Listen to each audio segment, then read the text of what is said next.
Bonjour et bienvenue sur la chaîne Gaofu. On se retrouve aujourd'hui pour le classement de la Ligue 1.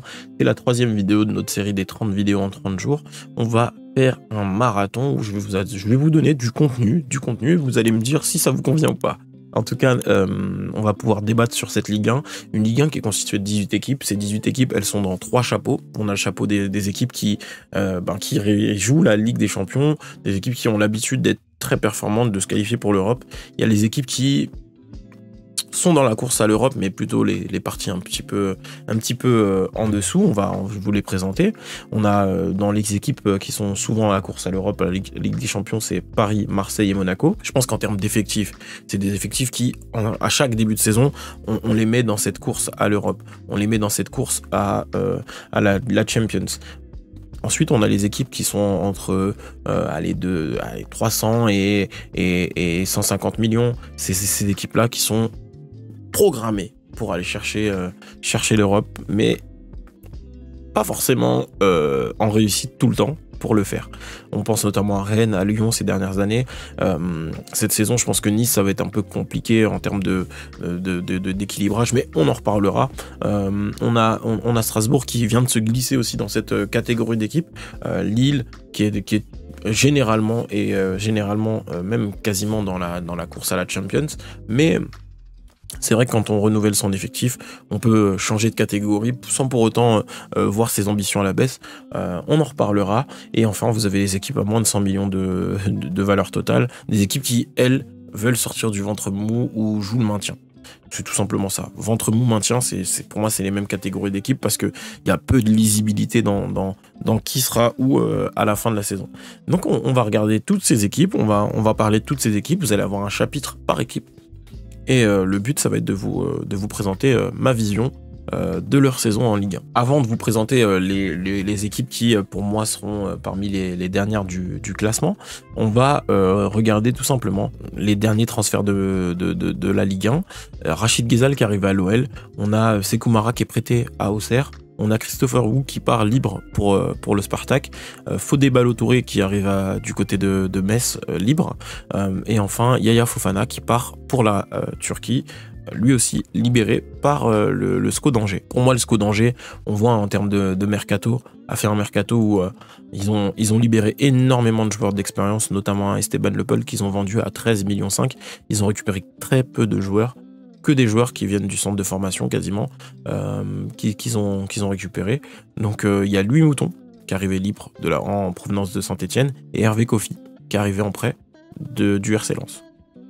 2 transferts pour je ne sais pas combien de départs. On a Esteban Lepel qui a été vendu en toute fin de mercato. On a Yaya Fofana qui est parti libre après la fin du mercato en France, mais durant le mercato. El Melali, Aoulou, Diony, Ferrat, Ounou, Ould Khaled, pardon, Umtanji, Nian. Ils ont laissé partir énormément de joueurs qui sont dans la tranche d'âge, vous voyez, qu'on appelle le prime des joueurs généralement, en gros entre 25 et 30 ans. Pour la plupart des joueurs, c'est là qu'ils arrivent en maturité physique, en maturité à tous les niveaux, technique, tactique. Et il y en a certains qui peuvent prolonger ce prime-là.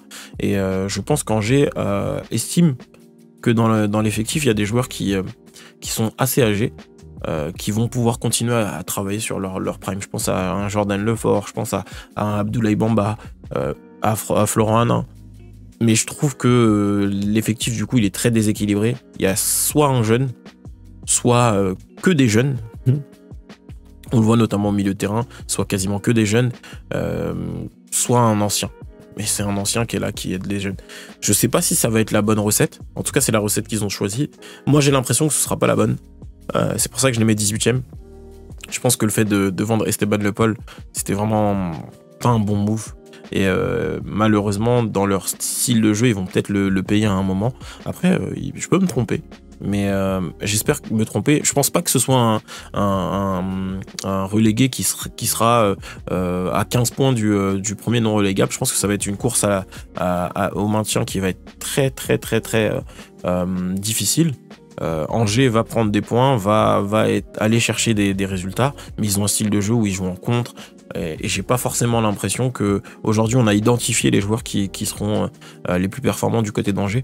Et ça me fait dire qu'ils seront 18e de la Ligue 1. L'équipe qui pour moi va finir 17e, c'est le FC Metz.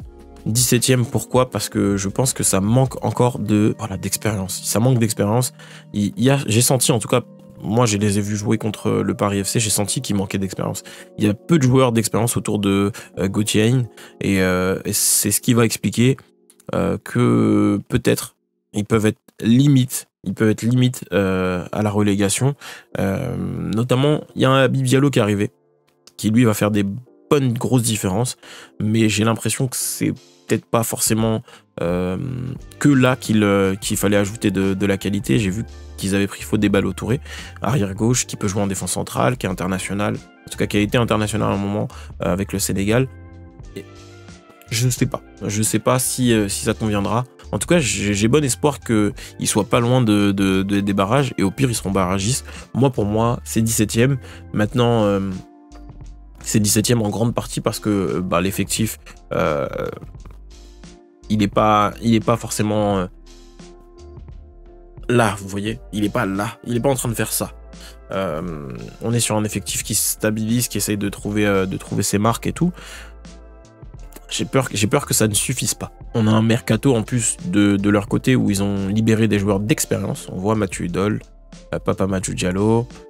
Il y a eu quand même pas mal de joueurs qui ont été libérés. Idrissa Gueye qui est parti en prêt.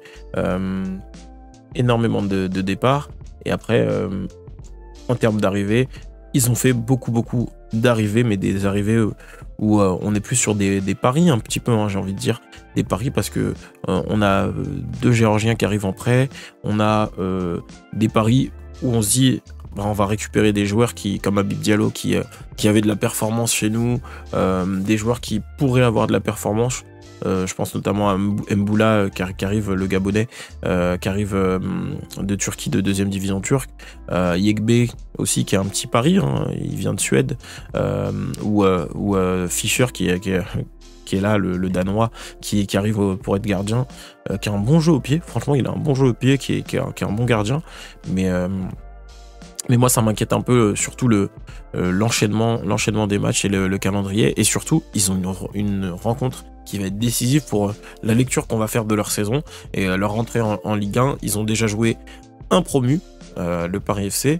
Ils ont déjà joué l'OL. Ils ont pris 3-0. Ils ont joué Strasbourg en tout début de saison. Ils ont perdu. C'est toujours limite. Vous voyez, c'est toujours limite pour peu de choses. Je pense que s'il y avait eu Habib Diallo contre le PFC, ça aurait pu être un match différent. Mais là, contre Angers, il va falloir vraiment prendre les 3 points. Sur le papier, ils sont meilleurs qu'Angers.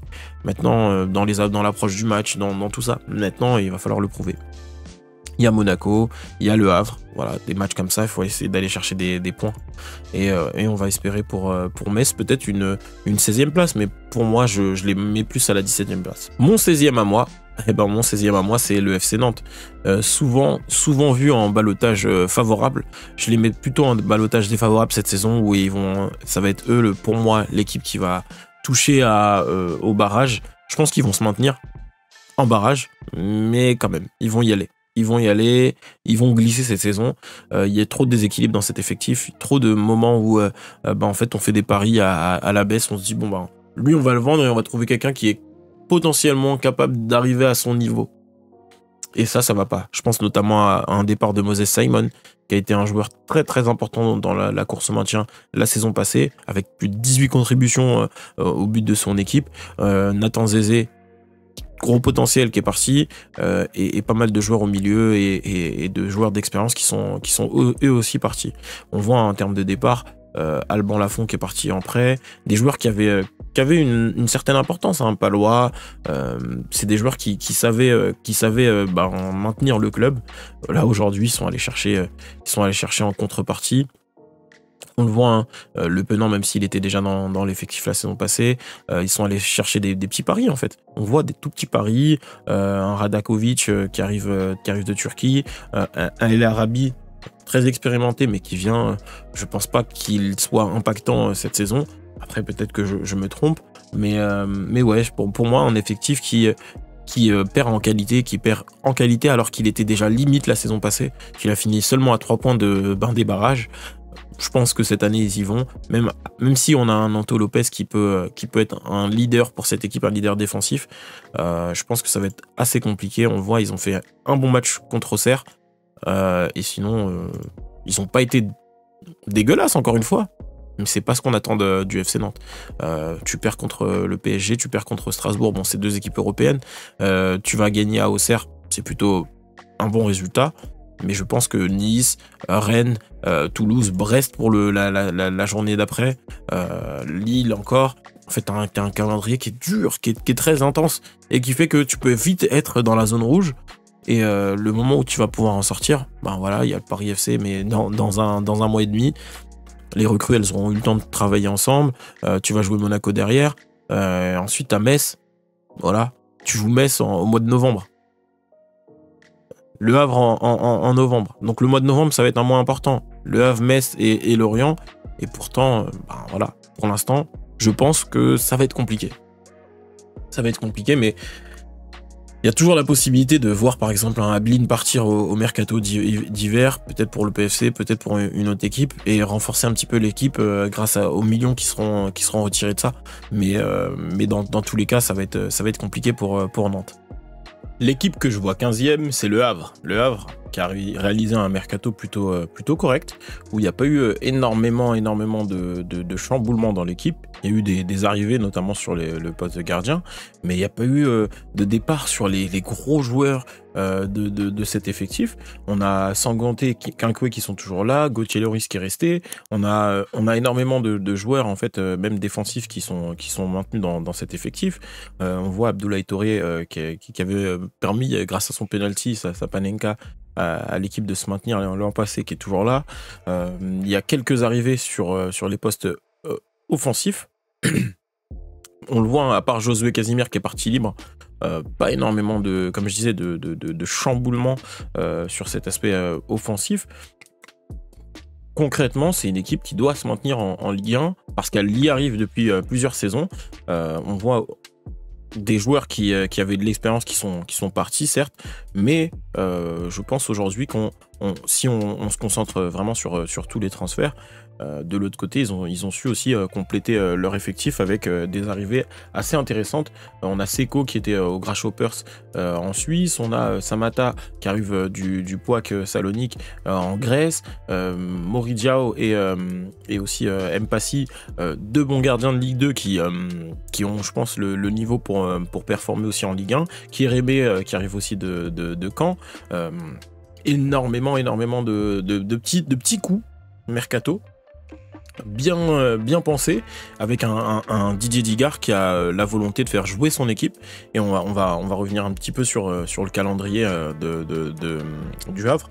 On voit, ils affrontent Strasbourg au retour de la trêve, Lorient, donc potentiellement ils ont de quoi prendre des points. Lorient-Metz, bien sûr Rennes qui est pas forcément dans la forme de sa vie. On a Marseille, Auxerre. Donc c'est des équipes qui peuvent permettre aussi au Havre de prendre des points et d'être plus serein dans la course au maintien. On va réussir à faire de belles choses dans ce début de saison, notamment une belle victoire contre Nice. Ils n'ont pas été lamentables et ridicules contre Lens. Et pareil contre Monaco. Je pense que voilà, c'est une équipe qui saura poser des problèmes au gros et qui saura être parmi en tout cas les équipes qui sont dans le bas de tableau, être suffisamment régulières pour pas être trop inquiétés par la relégation. Après, je dis pas qu'ils vont finir non plus 10 points devant, mais ça va être quand même une course où je pense qu'ils auront plus d'avantages que par le passé, parce qu'ils ont cette expérience des 3 ou 4 saisons où ils ont été performants. Quand on considère que en Ligue 2 t'as été performant en étant champion haut la main, en montant, en fait ça fait 3 saisons, là c'est la 3e saison que t'es en Ligue 1 et que tu performes. Let's go, on y va, on avance, le groupe il continue de surfer sur sa bonne dynamique, et on continue. Et pour moi, cette équipe, elle sera dépassée par le FC Lorient, qui sera pour moi l'équipe qui finira 14e de cette Ligue 1. 14e, pourquoi? Parce que je pense qu'ils ont un effectif qui a de la qualité. On voit, ils ont fini champion de Ligue 2. Champion de Ligue 2 en général, tu redescends pas tout de suite. En général, tu redescends pas tout de suite. Après, quand tu as bien travaillé ton effectif, je vois que là, Lorient a pas forcément beaucoup renforcé l'attaque. C'était une bonne attaque de Ligue 2, la meilleure attaque de Ligue 2. Malheureusement, ils ont perdu Kroupi, qui était le leader de cette attaque. Mais ils ont réussi à garder Soumano. Soumano qui avait quand même mis 14 buts la saison passée. Je pense que c'est une équipe qui va poser des problèmes à beaucoup d'autres équipes. C'est une équipe qui est malheureusement irrégulière dans un même match. On le voit contre Lille, il y a 0-0 à la mi-temps, ils prennent 7-1 à la fin. On voit qu'ils mettent 4-0 à Rennes, c'est pas négligeable. 4-0, certes Rennes avait pris 2 cartons rouges, mais faut quand même mettre les buts. Et ils perdent que 1-0 contre Auxerre. Le calendrier, on le voit, hein, c'est Marseille, ça va être Le Havre, ça va être Monaco. C'est compliqué. C'est compliqué parce qu'on enchaîne toujours un gros, un petit, un gros, un petit. Mais c'est des grosses équipes aussi qui jouent la Coupe d'Europe. Donc, mine de rien, il y a aussi cet avantage-là de se dire, on peut aller gratter des points à des moments un peu fatidiques de la saison où ces équipes-là, elles ont des plus gros dossiers à jouer. Et on sait que Lorient est une équipe joueuse qui est bien constituée. On a cet équilibre. On voit beaucoup de joueurs qui sont entre 23 et 30 ans. C'est important d'avoir aussi ça, cette ossature qui reste assez intéressante. Et c'est des joueurs d'expérience. Donc on va voir s'ils sont capables d'être performants aussi en Ligue 1. Mais moi, je me fais pas trop de soucis sur la performance que va avoir Lorient, en tout cas dans ce bas de tableau. On va passer sur l'équipe qui, pour moi, finira à la 13e place de ce classement. Ce sera l'AJA Auxerre. Auxerre qui, pour moi, a un effectif qui a été quand même préservé cet été. Un effectif qui a performé l'an passé et qui, je pense, continuera sur sa lancée. Ils font de belles choses. Ils seront capables, je pense, d'aller chercher une 13e place. Ils ont récupéré Josué Casimir à la place de Gaëtan Perrin qui est parti du côté de la Russie. Je pense que ça va être des joueurs qui seront ceux qui sont arrivés en tout cas, qui seront capables de performer aussi bien que ceux qui sont partis. On voit 6,5 millions de ventes pour 4,3 millions de recrutement. Si on se concentre sur tous les transferts, il y a Siralta qui est arrivé de Championship, il y a Senaya qui est arrivé aussi de Strasbourg, plus quelques prêts, quelques petites recrues aussi libres. On parlait de Casimir tout de suite. On a Sekoumara en prêt, El Azouzi qui arrive de Bologne. Je pense qu'il y a de l'expérience, il y a de la qualité. On voit il y a des jeunes qui sont recrutés, mais des joueurs qui sont aussi dans leur prime ou pas loin.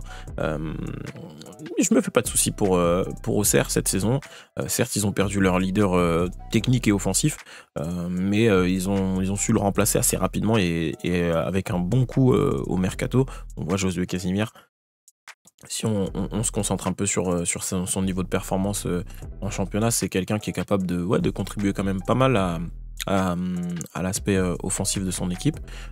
On lui a mis en plus un bon attaquant avec Sekoumara et avec Lassine Sinayoko.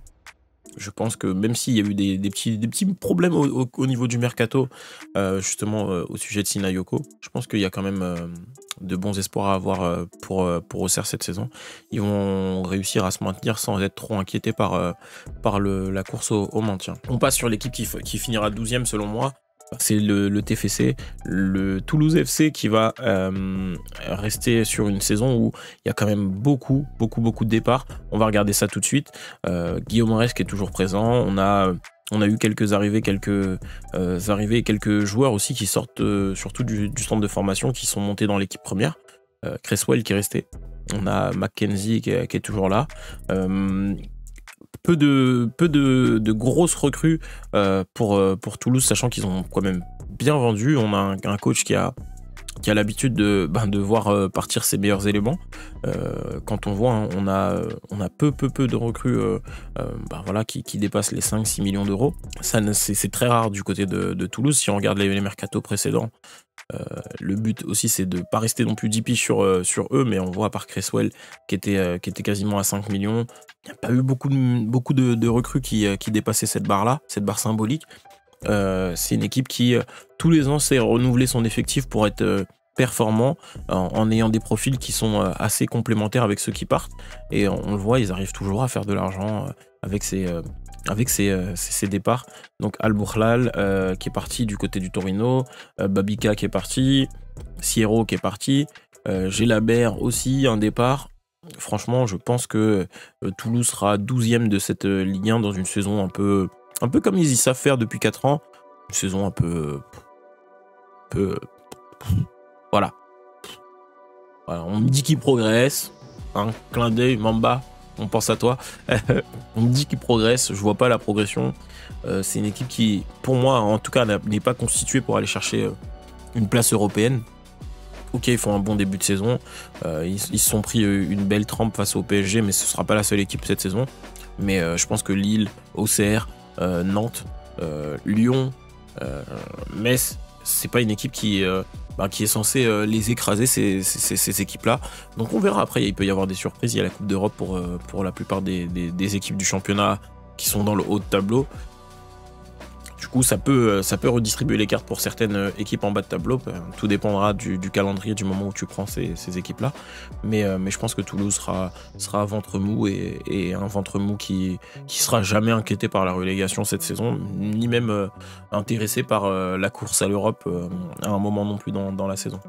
Équipe suivante, c'est le Stade Brestois. Le Stade Brestois, pour moi, qui a perdu beaucoup de qualité, en fait, concrètement. Ils ont beaucoup vendu de joueurs. Ils n'ont pas forcément récupéré autant de qualité qu'avant. Je trouve qu'il y a eu des bons coups. C'est pour ça que je les mets pas forcément. Je trouve pas que ce soit une équipe qui sera inquiétée par la relégation. Après, quid de la CAN, parce qu'ils vont perdre quelques éléments qui sont très très importants et très intéressants. Mais c'est une équipe qui est surtout un très petit effectif. Ils vont pas avoir beaucoup de marge. Ne jouent plus la Coupe d'Europe cette année. Donc ils ont quand même la possibilité de s'appuyer sur le calendrier un petit peu plus correct. Ils ont perdu Madi Camara, ils ont perdu Pierre Lesmelou, ils ont perdu Mathias Pereira-Lage, Bizot, il est parti aussi. Beaucoup de départs, peu d'arrivées qui sont aussi significatifs. Comme j'ai dit, hein, ils ont récupéré un Joris Chotard et un Lucas Touzard. Je pense qu'il n'y a pas autant de qualité que les joueurs qui sont partis, notamment de qualité offensive. C'était l'avantage d'un Madi Camara et d'un Pierre Lesmelou, c'est que c'était des joueurs qui étaient capables de marquer des buts. Si on concentre les buts que autour de Ludovic Ayork, Del Castillo et de Kamori Doumbia, je pense que la saison elle risque d'être plus compliquée que les précédentes. Là, pour moi, je les vois revenir. Je les vois revenir. Contre le Paris FC, ça va être compliqué, puisque il y a eu beaucoup de chamboulements et je pense que le Paris FC a quand même une meilleure dynamique au moment où on parle. Nice, pourquoi pas aller chercher des points là contre eux. Contre Angers, par contre, il faut faire le plein de points et après ça va dérouler. Et je pense que les équipes, un peu les rapports de force, Brest contre Nantes, Brest ils doivent être et c'est juste derrière moi. Brest ils doivent être un peu plus sereins. Excusez-moi, j'avais laissé ça derrière moi, donc vous ne le voyez pas. Et on voit contre Lorient et contre le calendrier, voilà, ça, c'est un enchaînement d'équipes qui sont un peu dans leur classe. On verra à ce moment-là si on doit s'inquiéter pour Brest ou pas. En tout cas, Eric Roy, un bon coach qui a fait de belles choses, à qui on a donné quand même des petits moyens. On verra si ça suffit ou pas. Mais pour moi, Brest, voilà, c'est les 11e du championnat et c'est déjà une bonne chose, parce que c'est une équipe qui s'est beaucoup affaiblie, qui doit compenser les pertes par de la vente et qui va réussir à rester pertinente. On va parler du Paris FC tout de suite. On va parler du Paris FC parce que pour moi, le Paris FC, cette saison, on sera le 10e de cette Ligue 1. Ils vont réussir à performer au point de finir à la 10e place. Après, c'est pas étonnant étant donné qu'on est sur le 10e effectif en termes de valeur. Quand je vois tout le talent offensif qu'il y a, on voit, regardez, du Moses Simon, du Jonathan Ikoné, du Ilan Kebal, du William Goebbels, du Crasso, on a Kebal. Et après, le milieu de terrain avec Maxime Lopez, Pierre Lesmelou.